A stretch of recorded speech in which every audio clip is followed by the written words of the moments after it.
महाभारत पर आधारित यह वीडियो महाभारत ग्रंथ में लिखित कहानी के आधार पर आप लोगों तक पहुंचाई गई है। इसमें हमने कुछ बदलाव नहीं किया है। तो चलिए वीडियो शुरू करते हैं। आज हम जानेंगे पांडवों की जन्मकथा। जानिए महाभारत की सबसे विचित्र कहानी। पांचों पांडवों का जन्म पिता के होते हुए भी अनोखे रूप में हुआ। एक बार राजा पांडु अपनी दोनों पत्नियों कुंती तथा माद्री के साथ आखेट के लिए वन में गए। वहां उन्हें एक मृग का मैथुनरत जोड़ा दिखाई दिया। पांडु ने तत्काल अपने बाण से उस मृग को घायल कर दिया।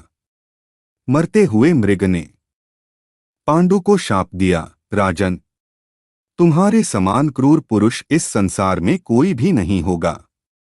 तूने मुझे मैथुन के समय बाण मारा है, आथ जब कभी भी तू मैथुनरत होगा तेरी मृत्यु हो जाएगी।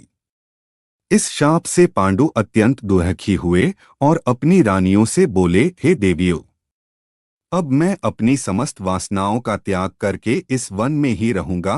तुम लोग हस्तिनापुर लौट जाओ। उनके वचनों को सुनकर दोनों रानियों ने दुखी होकर कहा, नाथ, हम आपके बिना एक क्षण भी जीवित नहीं रह सकती।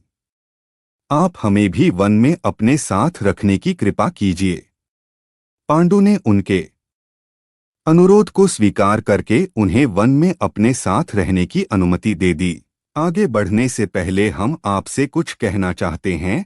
हम कोई अनुदान नहीं लेते, आप सब हमारी ताकत है, किंतु यह भी सच है कि बिना आर्थिक मदद के इस प्रकार के विशाल प्रोजेक्ट को आगे बढ़ाना बहुत कठिन है। अगर आप भी हमारे साथ जुड़ना चाहते हैं और इस उत्तम कार्य में सहयोगी बनना चाहते हैं तो कृपया वीडियो में दिए गए सब्सक्राइब बटन पर क्लिक करें और बेल आइकन प्रेस करें, जिससे हम जो भी नई वीडियो अपलोड करेंगे वह सबसे पहले आपको मिलती रहेगी। यह आप अपने मन से करें, अपने मन में प्रेम और सौंदर्य बनाए रखें। इसी दौरान राजा पांडु ने अमावस्या के दिन ऋषिमुनियों को ब्रह्मा जी के दर्शनों के लिए जाते हुए देखा। उन्होंने उन ऋषिमुनियों से स्वयं को साथ ले जाने का आग्रह किया। उनके इस आग्रह पर ऋषिमुनियों ने कहा, राजन, कोई भी निःसंतान पुरुष ब्रह्मलोक जाने का अधिकारी नहीं हो सकता, आथ हम आपको अपने साथ ले जाने में असमर्थ हैं।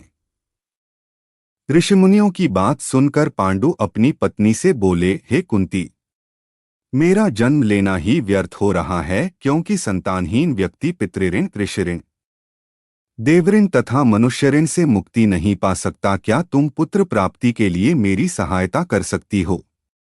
कुंती बोली, हे आर्यपुत्र, दुर्वासा ऋषि ने मुझे ऐसा मंत्र प्रदान किया है जिससे मैं किसी भी देवता का आह्वान करके मनोवांछित वस्तु प्राप्त कर सकती हूँ।